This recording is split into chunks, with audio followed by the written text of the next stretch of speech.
Hi, welcome to another Power Blast podcast. So, do you dread the thought of even starting an exercise program or even working out at all? Well, stay tuned. I am going to share with you how to fall in love with fitness. Hey everyone, Perry Tinsley here, health and fitness coach, and thank you so much for joining the Power Blast podcast, the power of possibility, passion, and purpose. We're going to talk about how to fall in love with fitness because, to tell you the truth, I struggled in that arena for a long time. As a matter of fact, I don't really like to work out. I don't like to exercise, but I love the benefits of it. So that's the part that's helped me fall in love with things. So we all know how frustrating it can be to how frustrating it is to exercise. We kind of see it as a chore. But here we are. As of this recording, we're heading into the month of February. A lot of people have left January behind. Whatever goals they had for the year, they haven't even started yet. They maybe dabbled a little bit and then off track, right? A lot of times people think of the Super Bowl as being kind of that, after the Super Bowl, that's when things really start. But regardless of when it is, whenever you're listening to us, it could be in the middle of July, you decide to get fit, and for the first few weeks or even months, you kind of get into it, right? And then, you pop your money on maybe some fitness equipment or maybe some programs or some workout apparel or something like that. You get the trendiest stuff, maybe some of that wearable technology things. Then life gets in the way. And it might be you had too many glasses of wine one night, or maybe you skipped your workout one day, or the only thing that was on that business trip that you had was pizza and wings, and you kind of splurged, or maybe there's so many work meetings or family commitments where you had to take the kids to sports, and all you had was hamburgers and hot dogs that night. Eventually, exercise takes a backseat. And to whatever's going on for the rest of your life, and it just seems like a chore to get back in, and it becomes something you have to do rather than something you want to do or you get to do. And so to really build that long-term exercise habit and make fitness a part of your life, because I battle with this too, but you need to find a way to love it. And it's kind of like getting into a relationship or getting into, starting the dating world. You kind of, there's a little bit of time that takes to nurture that relationship with fitness. And, if you enjoy doing something, you're actually going to be motivated to do it. And you prioritize prioritizing your health. It's super important no matter what age you are, and being active. And, as we always say at the end of this podcast, it's never too late to do it. And so how do you actually fall in love with fitness? And that was me, because it was a chore for a long time. And starting with changes that you can sustain with reasonable effort, during normal conditions, and having patience. I think that's kind of the key to do that. And that's what I set out to do when I was starting on my journey. I'm like, you know what? I've been overthinking this a long time. I've been starting and stopping and trying to find the right thing and putting things off. And what if I found just something that was doable, that I can do each day to get some results, and eventually, I know I'm going to fall in love with this, or I at least fall in love with the results and keep going with it. And one thing I needed to do, because it's really easy, we got a lot of infomercials out there and advertisements and friends that are getting, maybe been at the gym doing things really a long time, but you got to forget what everyone else is doing and forget what the average Joe should be able to achieve. You just focus on you. And focus on your own progress and just improving yourself. The current program I'm doing right now, that's what you do. It's you against you. And so it's a waste of time to compare yourself to others. And it ends up deflating you and derailing you and sending you off track. And, if you just set benchmarks for yourself, things are going to add up. Are you feeling a little bit better? Are you feeling a little bit healthier, a little bit stronger? So here's some tips for you that I think will help. I think I got about maybe 7 or 8 of them. One is to create meaning and set goals. It's easy to fall deeply in love with how fitness makes you feel. And a lot of times when you're starting out with fitness or starting out with exercise, you don't feel that way. You're overweight, you're out of shape, you're not, just not into it, you're not motivated. But there's a lot of positive impacts to getting in shape. Now, if you're a person that's been in shape before at one point, that you have more energy and you just feel happier and a little more pep. But there's some other things that maybe you haven't realized these yet, but you will once you're getting into a fitness routine of some sort, because you're going to alleviate stress, help with back pain. It makes you feel energized. It enhances your mood, lowers blood pressure, lowers the cholesterol stuff. It gives you a confidence boost. You feel happier. Those are some perks that, and let me ask you right now, think to yourself, do you have all those things in your life where you're feeling happier and your mood's great and your blood pressure's in check and your weight's good and there's really no stress, or at least whatever stress you have, you're able to handle it really well. You feel upbeat and energized. Chances are, if you're feeling that way, I'm betting you probably exercise to some point. So that's one thing. And then your goals, they can be big or small. They're for you. They're not for anybody else. That's kind of it. Even if your doctor says, hey, you got to do this, you're doing it for you. A lot of times people will say, I'm going to do it for the kids. I'm doing it for my family and stuff like that. And I think that's it. But you're really doing it for you first. That's why I have a website called Put Yourself First, because that's what you need to do. You need to take care of you. So whether it's, wanting to bang out a bunch of push-ups, or being able to finally do a pull-up, or run a mile, or run a marathon, or whatever it is. A marathon might seem over the top when you're just starting out, but you're just setting goals for stuff to get you to move. Now, one thing for me, when I was starting out, I thought I could keep up with the program that I was doing and the regimen I was doing, and then realized I was only able to do 2 push-ups on my toes.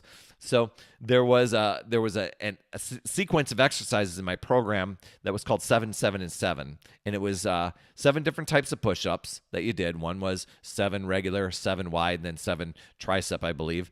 And my goal was, I am going to bang all of those out. I couldn't believe it. It was going to be 21 push-ups.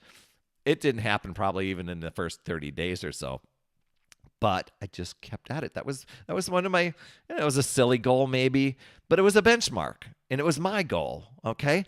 So that's one thing. Number 2 is to try something new. Variety. It's a spice of life.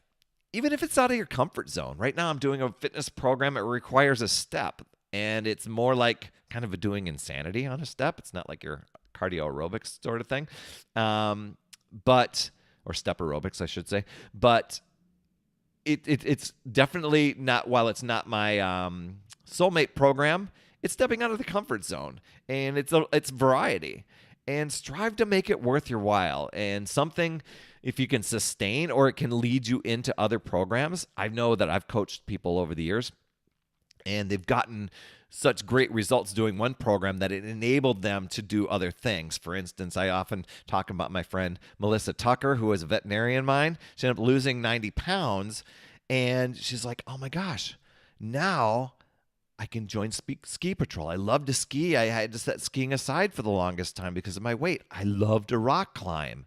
And now these are the things that she's always doing. So she's varying it up, but she started with that drive, that consistency to do that. So varying different activities is pretty good. And it might surprise you. You might discover something that you'll fall in love with. For me, I didn't think I'd like cardio as much as I ended up falling in love with it and going, oh my gosh. Yoga is another one. Oh my God, I avoided it a lot. Avoided it.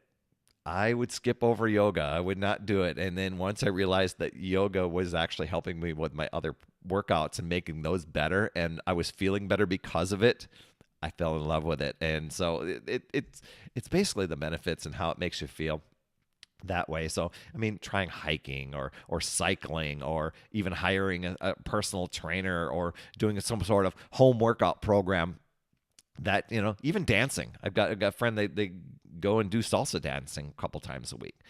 Another one is to take up a sport, maybe just being part of a team, intramural or adult basketball leagues, doubles tennis, running groups, taekwondo, things like that. Maybe it could be team, it could be individual stuff, racquetball. So you can just be brand new to the sport. Doesn't matter, Go out there just to learn, take some lessons. Next one is to work out with a friend or even a group of friends, because fitness is more fun with buddies. Setting aside, walking, yoga dates with a friend or a running club. I've got a buddy that he does a running club a few times a week, or finds a partner from that running club to go running with, or people to do sprints with. Going to the park with your kids, not just sitting there with your kids, but doing sort of thing. And if there's nothing local, you can do an online fitness group. Like I have an online fitness success accountability group that I do every month. And so you get to make new friends, and that can make all the world into helping you fall in love with fitness. And actually I've heard, I read something earlier, and I haven't done the research on it, but I heard that people typically have a 75% greater chance of meeting their fitness and their health and fitness goals when they're held accountable, So if you're being accountable to another person or a group, create a fitness community to help you stay on track. The next one is to sign up for a race or a competition. There's so many competitions out there. One of my friend Martin, he's wanting to do an ultra marathon right now, but people do marathons, 5Ks, Tough Mudders, Spartan runs, color runs, different things like that. Whatever it is to challenge yourself. Then that gets you into a little training mode. I've even got friends that sign up for, like a friend that just told me she signed up for a bikini competition. And it's like, oh my gosh, it's out of my comfort zone, but I want to do it. And so she signed herself up, and now she committed and she's training for it. So consider one of those things. Could even be biking or just a triathlon of some sort. I'd say just. Maybe it's weightlifting, all sorts of different things that way. Another one to help you fall in love with fitness, and I talked to you about this at the beginning of the podcast, was buying new workout equipment, or maybe it's fitness apparel or just shoes. The possibilities are endless. Decking out your home gym. Maybe it's a pull-up bar, some weights, kettlebells, resistance bands, that Bosu ball, kind of that rocky little thing that works the core. Maybe it's a new road bike of some sort, or maybe it's a shelf to display all of your racing medals. Whatever it is, or even wearable technology. A lot of times, people will get a Fitbit or an iWatch of some sort, to track their vitals. But it's kind of that exciting thing that helps you fall in love. Just something that makes you feel good. It makes you feel good about yourself when you put it on. It makes you feel stronger, faster, more athletic. I know sometimes getting just a great pair of shoes can sometimes do that. For me, I added things, and I didn't get everything all at once. I just added things to my home gym over time. It was fun to treat myself to new things, and not super extravagant or anything like that. It's just things that brought me joy and challenged me in different ways during my workouts. And if cash is an issue, just try something simple like a new headband or something, or an awesome water bottle that motivates you. Next one is to share your journey. And it's kind of fun when you're done working out, maybe sharing a sweaty selfie, or sharing what your equipment is or the journey that you're going on. Just sharing that story with your friends, whether it's on Facebook or Instagram or Twitter or whatever it is. It's just uplifting stuff that it's helping you stay accountable, you're kind of showing the fun of it, that you're falling in love with it. People are going to root you on along the way. It's always, like we said, more fun to have friends there. And even if they're not working out with you, why not have a cheerleading section, right? And who knows, you may inspire another person to get off the couch and fall in love with fitness along the way. So if you want some suggestions on, I'll post in the show notes some ideas of things that I've used to help me fall in love with fitness, that I've seen other people use to fall in love with fitness. And, if you want to start with just a simple guide, I've got a free download. I hesitate to call it an ebook. It's not even that long. But I call it My Fit Start. And it's a great way to just start your day. Kind of maybe it's the motivation thing that you're looking for. I know for me, that's why I wrote it, was things that I struggle with that I've learned over the years. I kind of just put into a little guide that I can help share with somebody. So if you go to myfitstart.com, you can download that for free and make use of those and just help yourself fall in love with fitness along the way to get those results that you're wanting, whether it's in the month of February as I'm recording here, or if it's down the line whenever you're ready to get started or restarted if you've kind of fallen off track. So appreciate you for coming on and getting over to the iTunes app or a podcast app, I guess I should say, or even over on YouTube. I feature the podcast there. On YouTube, I feature the podcast in video, and I also do video on iTunes, but there's also an audio version.